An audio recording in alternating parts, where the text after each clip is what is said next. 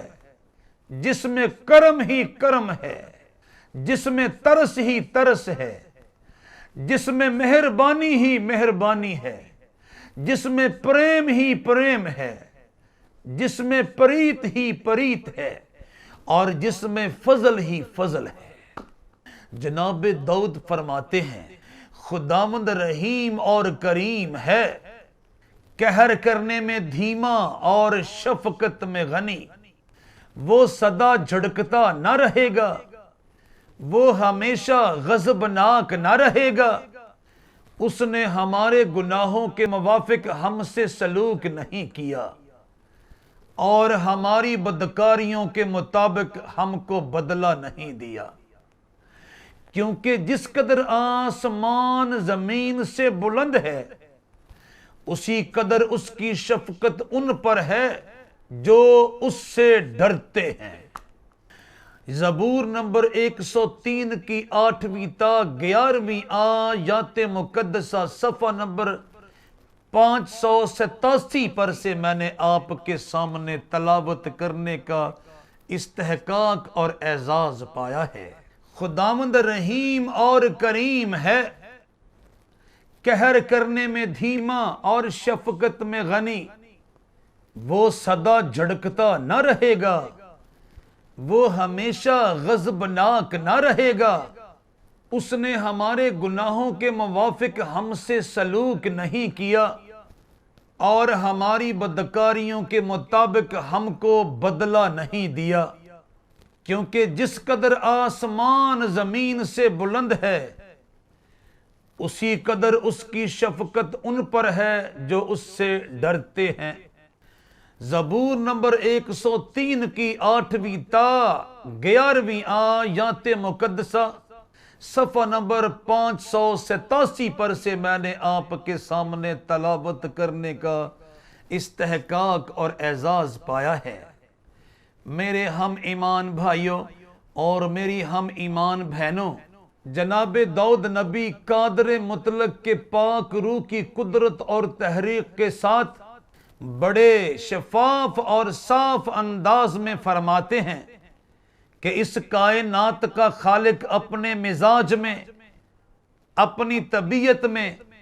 نہایت رحیم و کریم ہے، نہایت غفور و مہربان ہے، اور اس نے اپنی شفقت کے باعث، اپنی رحمت کے باعث، اپنی محبت کے باعث، اپنے کرم کے باعث، اپنے ترس کے باعث، اپنے رحم کے باعث، اپنے پریم کے باعث، اپنی پریت کے باعث، اپنی مہربانی کے باعث، اپنے خلوص کے باعث اور اپنے فضل کے باعث بنی آدم کو ان کے گناہوں کے موافق اور ان کی بدکاریوں کے مطابق سزا نہیں دی۔ اور اگر کوئی اس قدوس و برحق اور بزرگ و برتر کے احکام و قوانین کی لاج رکھنے والا ہو، اس کے احکامات و تعلیمات کا لحاظ رکھنے والا ہو، اس کے آسمانی ارشادات و فرمودات کا احترام کرنے والا ہو، اور اس کے آسمانی مفروضات و فارمولہ جات کی پاسداری کرنے والا ہو، یعنی اگر کوئی اس کے خوف اور اس کے ڈر کے پیش نظر گناہ سے الگ رہنے اور نیکی میں مگر رہنے والا ہو، تو ایسے انسان کے لیے اس قدوس و برحق اور بزرگ و برتر کی شفقت کا پیمانہ پتہ ہے کون سا ہے؟ ایسے انسان کے لیے اس قدوس و برحق اور بزرگ و برتر کی شفقت آسمان اور زمین کے درمیانی فاصلے جیسی ہے۔ آگے بڑھتے ہیں،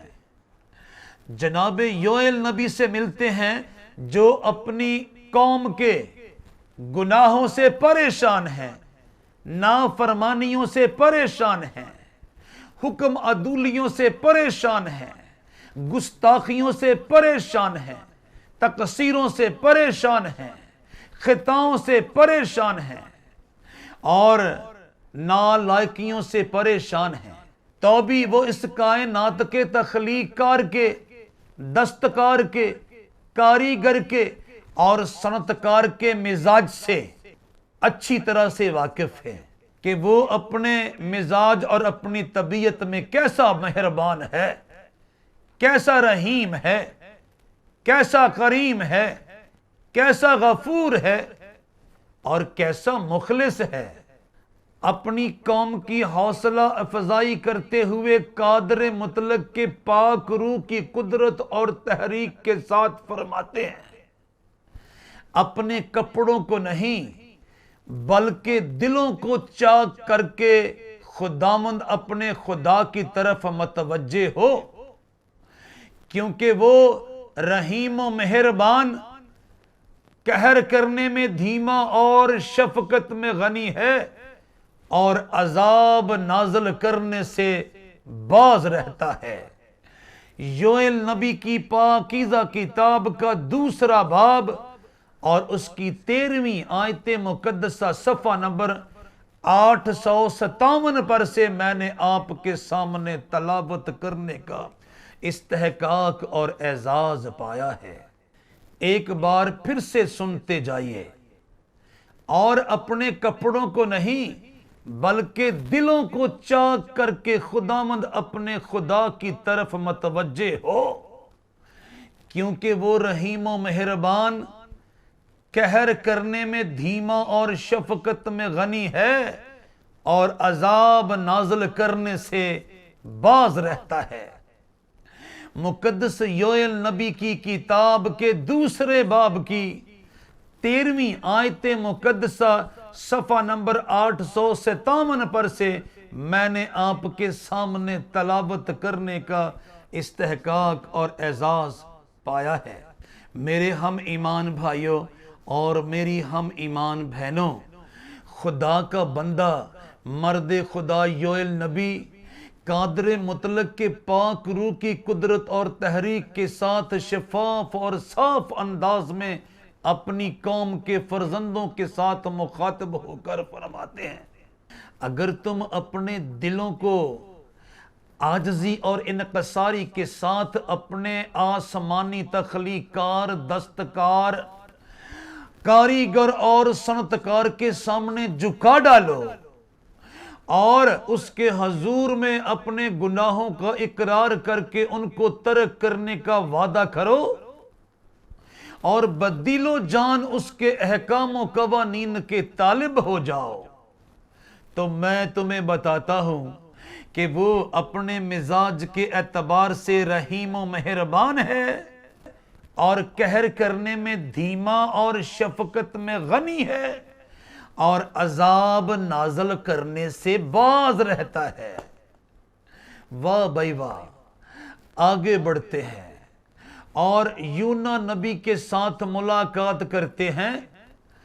جن کو خداوند خدا نے نینوا نامی شہر کی طرف منادی اور تبلیغ کرنے کے لیے بھیجا اور فرمایا کہ اس شہر کے تمام امیر و غریب، شاہ و گدا، چھوٹے بڑے، پڑھے لکھے اور ان پڑھ، سب کے سب گناہ پر گناہ کیے چلے جاتے ہیں اور اپنے تخلیق کار کی نافرمانی پر نافرمانی کیے چلے جاتے ہیں۔ چنانچہ وہاں پر جاؤ اور اس شہر میں منادی کرو، اس شہر کے لوگوں کو بتاؤ کہ تمہارا تخلیق کار، کاریگر، صنعتکار اور دستکار تمہارے گنونے، گٹیا، غیر معیاری، گندے، غلیظ اور مکروہ افعال و اعمال سے بیزار ہو چکا ہے۔ اگر تم اپنے گنونے، گٹیا، غیر معیاری، گندے، غلیظ اور مکروہ افعال و اعمال سے باز نہ آئے، نینوا شہر تہو بالا ہو کے رہ جائے گا،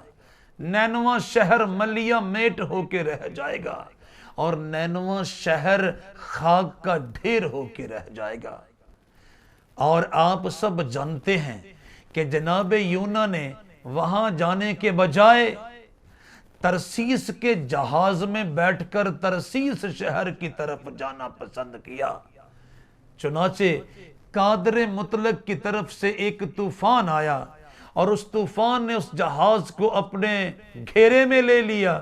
اور بالآخر جناب یونا کو سمندر کے تلاطم خیز تھپیڑوں کے سپرد کرنا پڑا، اور آخر کار قادر مطلق کے حکم کے ساتھ آپ کو ایک بڑی مچھلی کے پیٹ میں پہنچایا گیا، اور 3 دن اور رات کی دعا کے بعد عالم بالا پر آپ کی دعا کی منظوری ہوئی، اور آپ کو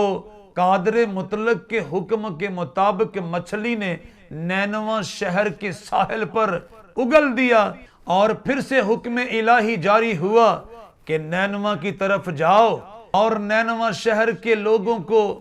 ان کے خالق حقیقی، مالک حقیقی، رازق حقیقی اور حاکم حقیقی کی مرضی سے آگاہ کر دو۔ جب آپ نے منادی کی تو وہاں کے لوگوں نے اپنے تخلیق کار، دستکار، صنعتکار اور کاریگر کی آواز کو اس کے بندہ یونا کی زبانی سنا، اور شہر کے بادشاہ سے لے کر گداگر تک ایک ایک نے متوجہ ہو کر قادر مطلق کی پاکیزہ مرضی کو جانا، اور پھر روزہ رکھ کر خاک پر بیٹھ گئے، ماتم کنا ہوئے، اور ان کی آہو فغاں کی آواز عالم بالا پر قادر مطلق تخلیق کار کے حضور میں گئی، اور وہ چونکہ رحیم و مہربان ہے، قہر کرنے میں دھیما اور شفقت میں غنی ہے، اور عذاب نازل کرنے سے باز رہتا ہے، اس لیے اس نے اس شہر کے لوگوں کے لیے معافی کا اعلان فرمایا۔ لیکن یونا اس سے نہایت ناخوش اور ناراض ہوا، اور اس نے خداوند سے یوں دعا کی کہ اے خداوند، جب میں اپنے وطن ہی میں تھا اور ترسیس کو بھاگنے والا تھا تو کیا میں نے یہی نہ کہا تھا؟ میں جانتا تھا کہ تو رحیم و کریم خدا ہے، جو قہر کرنے میں دھیما اور شفقت میں غنی ہے، اور عذاب نازل کرنے سے باز رہتا ہے۔ یونا نبی کی پاکیزہ کتاب کے 4 باب کی پہلی 2 آیات مقدسہ میں نے آپ کے سامنے صفحہ نمبر 868 پر سے تلاوت کرنے کا استحقاق اور اعزاز پایا ہے۔ میں چاہوں گا کہ یہ آیات مقدسہ ایک بار پھر آپ کے سامنے تلاوت کروں، لیکن یونا اس سے نہایت ناخوش اور ناراض ہوا، اور اس نے خداوند سے یوں دعا کی کہ اے خداوند، جب میں اپنے وطن ہی میں تھا اور ترسیس کو بھاگنے والا تھا تو کیا میں نے یہی نہ کہا تھا؟ میں جانتا تھا کہ تو رحیم و کریم خدا ہے، جو قہر کرنے میں دھیما اور شفقت میں غنی ہے، اور عذاب نازل کرنے سے باز رہتا ہے۔ میں نے عرض کیا، یونا نبی کی پاکیزہ کتاب کے 4 باب کی پہلی 2 آیات مقدسہ صفحہ نمبر 868 پر سے میں نے آپ کے سامنے تلاوت کرنے کا استحقاق اور اعزاز پایا ہے۔ میرے ہم ایمان بھائیوں اور میری ہم ایمان بہنوں، بائبل کے زندہ حقیقی حتمی لا تبدیل اور عبدالآباد تک قائم اور دائم رہنے والے خدا کا، یعنی اس کائنات کے حقیقی حتمی لا تبدیل اور عبدالآباد تک قائم اور دائم رہنے والے تخلیق کار کا مزاج کیسا ہے، یہ ہم بائبل کی مختلف کتب کے مختلف مصنفین کی زبانی سن رہے ہیں، جو اقوال انہوں نے قادر مطلق کے پاک روح کی تحریک اور قدرت کے ساتھ قلم بند کیے۔ آئیے اب ہم آپ کو نئے عہد نامے میں یعنی انجیل مقدس میں لیے چلتے ہیں۔ انجیل مقدس کا بنیادی نقطہ، بنیادی پوائنٹ یعنی مرکزی خیال، جس کے چوگرد انجیل مقدس کی ساری تعلیمات محو گردش ہیں، وہ یہ ہے کہ خدا محبت کا سر چشمہ ہے، خدا شفقت کا سر چشمہ ہے، خدا فضل کا سر چشمہ ہے، خدا رحمت کا سر چشمہ ہے، خدا کرم کا سر چشمہ ہے، خدا رحم کا سر چشمہ ہے، خدا پریم کا سر چشمہ ہے، خدا پریت کا سر چشمہ ہے، خدا خلوص کا سر چشمہ ہے، اور خدا مہربانی کا سر چشمہ ہے۔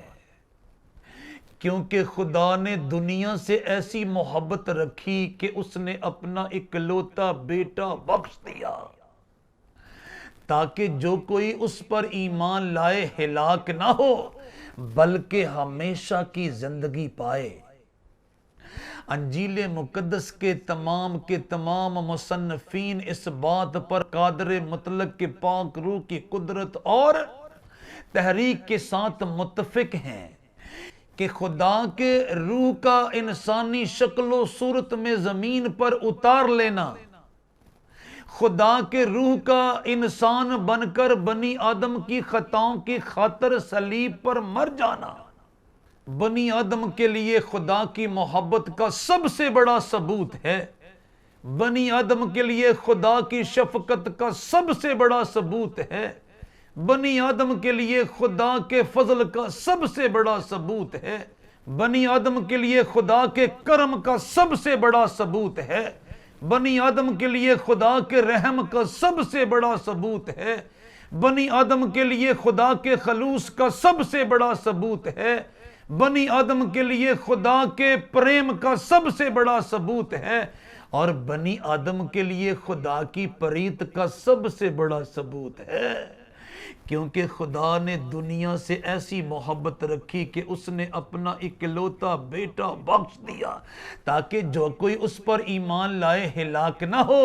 بلکہ ہمیشہ کی زندگی پائے۔ یوحنا رسول کی معرفت لکھی گئی خداوند یسوع مسیح کی پاکیزہ انجیل، اس کا 3 باب اور اس کی 16ویں آیت مقدسہ صفحہ نمبر 83 پر سے میں نے آپ کے سامنے تلاوت کرنے کا استحقاق اور اعزاز پایا ہے۔ یعنی انجیل مقدس کا مصنف قادر مطلق کے پاک روح کی قدرت اور تحریک کے ساتھ فرماتا ہے کہ مسیح خداوند کی آمد کے پیچھے، مسیح خداوند کی مصلوبیت کے پیچھے، مسیح خداوند کے خون کی بہتی دھارا کے پیچھے اور مسیح خداوند کی عظیم و شان قربانی کے پیچھے قادر مطلق خدا کی یعنی اس کائنات کے تخلیق کار کی محبت کا ٹھاٹھے مارتا ہوا سمندر کار فرما ہے، ٹھاٹھے مارتا ہوا بحر بے قرار متحرک ہے۔ کیونکہ خدا نے دنیا سے ایسی محبت رکھی کہ اس نے اپنا اکلوتا بیٹا بخش دیا، تاکہ جو کوئی اس پر ایمان لائے ہلاک نہ ہو بلکہ ہمیشہ کی زندگی پائے۔ جیسا کہ میں عرض کر چکا ہوں کہ یوحنا رسول کی معرفت مسیح خداوند کی مقدس اور پاکیزہ انجیل کا 3 باب اس کی 16ویں آیت مقدسہ صفحہ نمبر 83 پر سے میں نے آپ کے سامنے تلاوت کرنے کا استحقاق اور اعزاز پایا ہے۔ اور پھر جناب پالوس رسول قادر مطلق کے پاک روح کی قدرت اور تحریک کے ساتھ یوں فرماتے ہیں، لیکن خدا اپنی محبت کی خوبی ہم پر یوں ظاہر کرتا ہے کہ جب ہم گنہگار ہی تھے تو مسیح ہماری خاطر موا۔ رومیوں کے نام لکھے ہوئے پالوس رسول کے پاکیزہ خط کا 5واں باب اور اس کی 8ویں آیت مقدسہ صفحہ نمبر 144 پر سے میں نے آپ کے سامنے تلاوت کرنے کا استحقاق اور اعزاز پایا ہے۔ پھر سنیے، لیکن خدا اپنی محبت کی خوبی ہم پر یوں ظاہر کرتا ہے کہ جب ہم گنہگار ہی تھے تو مسیح ہماری خاطر موا۔ میں نے عرض کیا رومیوں کے نام پالوس رسول کا لکھا ہوا پاکیزہ خط اور اس کا 5واں باب اور اس کی 8ویں آیت مقدسہ صفحہ نمبر 144 پر سے میں نے آپ کے سامنے تلاوت کرنے کا استحقاق اور اعزاز پایا ہے۔ میرے ہم ایمان بھائیوں اور میری ہم ایمان بہنوں، قادر مطلق کا بندہ مرد خدا یوحنا عارف قادر مطلق کے مزاج اور طبیعت کے بنیادی عناصر و اجزاء کا مکمل طور پر اور خصوصی طور پر جائزہ لینے کے بعد اس قدوس و برحق اور بزرگ و برتر کے پاک روح کی قدرت اور تحریک کے ساتھ یہاں تک کہتا ہے کہ خدا محبت ہے، خدا محبت ہے۔ یعنی اگر خدا کا کوئی دوسرا نام ہو تو خدا کا دوسرا نام محبت ہونا چاہیے، خدا کا دوسرا نام محبت ہونا چاہیے، خدا کا دوسرا نام محبت ہونا چاہیے۔ محبت اس میں نہیں کہ ہم نے خدا سے محبت کی، بلکہ اس میں ہے کہ اس نے ہم سے محبت کی اور ہمارے گناہوں کے کفارہ کے لیے اپنے بیٹے کو بھیجا۔ یوحنا رسول کے لکھے ہوئے پاکیزہ خطوط میں سے پہلا عام خط اس کا 4واں باب اور اس کی 10ویں آیت مقدسہ صفحہ نمبر 237 پر سے میں نے آپ کے سامنے تلاوت کرنے کا استحقاق اور اعزاز پایا ہے۔ میرے ہم ایمان بھائیوں اور میری ہم ایمان بہنوں، بائبل مقدس کی آیات مقدسہ ہمیں بڑے واشگاف الفاظ میں بتاتی ہیں، بڑے واشگاف طریقے سے بتاتی ہیں اور بڑے واشگاف انداز میں بتاتی ہیں کہ اس کائنات کا تخلیق کار اپنی ساری مخلوقات پر بالعموم اور بنی آدم پر بالخصوص مہربان ہے۔ جب ہی تو جناب داؤد قادر مطلق کے پاک روح کی قدرت اور تحریک کے ساتھ فرماتے ہیں، خداوند رحیم و کریم ہے، وہ قہر کرنے میں دھیما اور شفقت میں غنی ہے، خداوند سب پر مہربان ہے اور اس کی رحمت اس کی ساری مخلوق پر ہے۔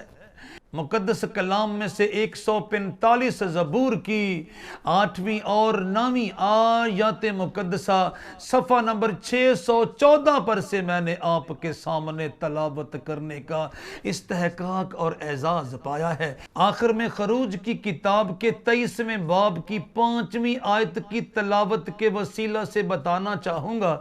کہ اگر اس کائنات کا خالق، مالک، رازق اور حاکم گدھوں پر، گھوڑوں پر، چڑیوں پر، کووں پر، درندوں پر اور چرندوں پر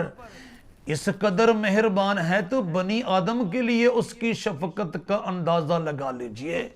بنی آدم کے لیے اس کی محبت کا اندازہ لگا لیجئے، بنی آدم کے لیے اس کے فضل کا اندازہ لگا لیجئے، بنی آدم کے لیے اس کے کرم کا اندازہ لگا لیجئے، بنی آدم کے لیے اس کے رحم کا اندازہ لگا لیجئے، بنی آدم کے لیے اس کے ترس کا اندازہ لگا لیجئے، بنی آدم کے لیے اس کے رحم کا اندازہ لگا لیجئے، بنی آدم کے لیے اس کے پریم کا اندازہ لگا لیجئے اور بنی آدم کے لیے اس کی پریت کا اندازہ لگا لیجئے۔ مرکوم ہے، اگر تو اپنے دشمن کے گدھے کو بوجھ کے نیچے دبا ہوا دیکھے اور اس کی مدد کرنے کو جی بھی نہ چاہتا ہو تو بھی ضرور اسے مدد دینا۔